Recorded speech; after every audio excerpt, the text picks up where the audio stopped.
Hello, friends, and welcome to Adventures in Pixieland. My name's Amy, and I'm an ordained minister, and we are in Bible study. We are in the NIV. We are in the book of 2 Chronicles, and we are in chapter 15, Asa's reform.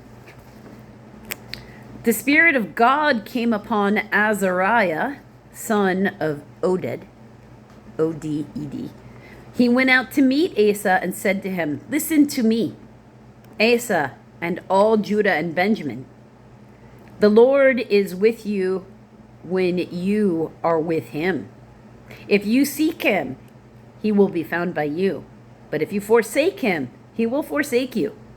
For a long time, Israel was without the true God, without a priest to teach, and without the law. But in their distress, they turned to the Lord, the God of Israel, and sought him, and he was found by them. In those days, it was not safe to travel about, for all the inhabitants of the lands were in great turmoil. One nation was being crushed by another, and one city by another." And that's true. There's very much in it. That's continued when they had their own civil war, because Israel against Judah with Jeroboam and Rehoboam, that's civil war that they went through. That was happening in between them too, and that was really much the nation, like just like it happened to the Cushites in the video before, right? So that's the way it was.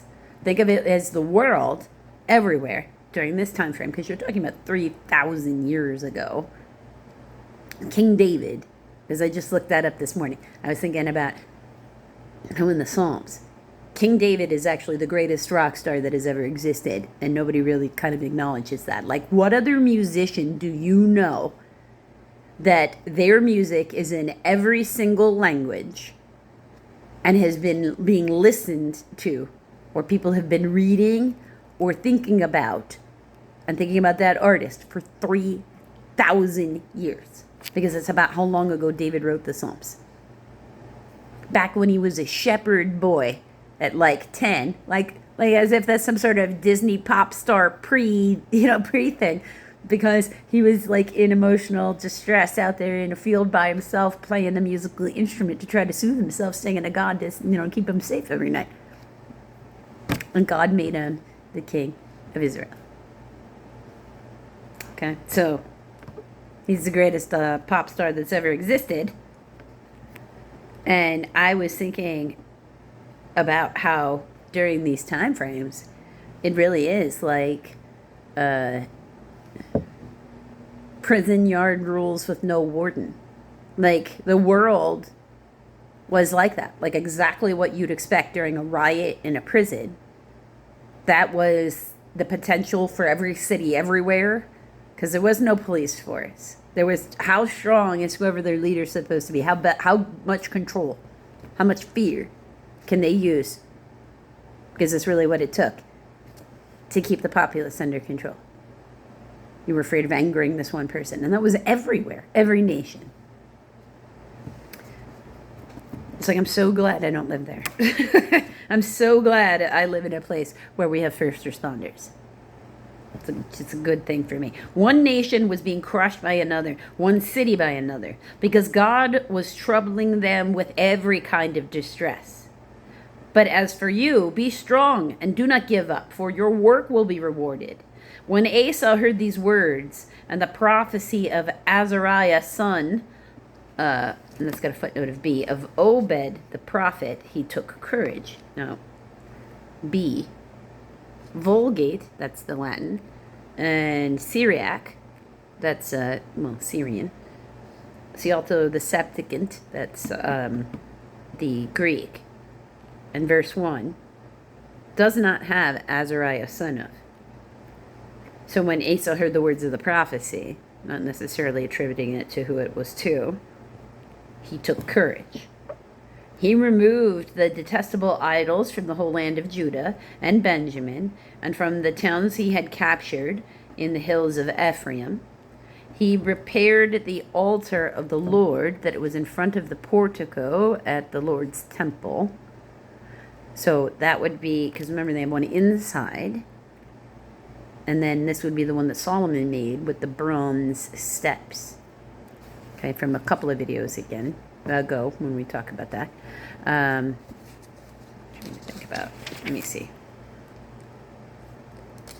Solomon's splendor. I do believe you see it it's in chapter 6 or 7 here. Because there's the prayer of dedication, the ark is brought to the temple.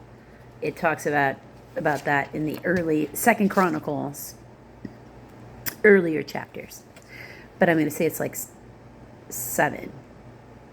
Chapter 7. Then he assembled all Judah and Benjamin, and the people from Ephraim, Manasseh, and Simeon, who had settled among them. For large numbers had come over from Israel when they saw that the Lord his God was with him. Right? So they had defected, because this is before they're necessarily taken away. Okay, we're early in here. The Assyrians haven't come yet for them. They assembled at Jerusalem in the 3rd month of the 15th year of Asa's reign. At that time, they sacrificed to the Lord 700 head of cattle and 7,000 sheep and goats from the plunder they had brought back. They entered into covenant to seek the Lord and the God of their fathers with all their hearts and soul. All who would not seek the Lord, the God of Israel, were put to death, whether small or great, man or woman. They took an oath to the Lord with a loud acclamation, with shouting and trumpets and horns. All Judah rejoiced about the oath because they had sworn it wholeheartedly. They sought God eagerly, and he was found by them. So the Lord gave them rest on every side. King Asa also deposed his grandmother Maacah, Maachah. That was King, Rehoboam's first cousin, was also his wife.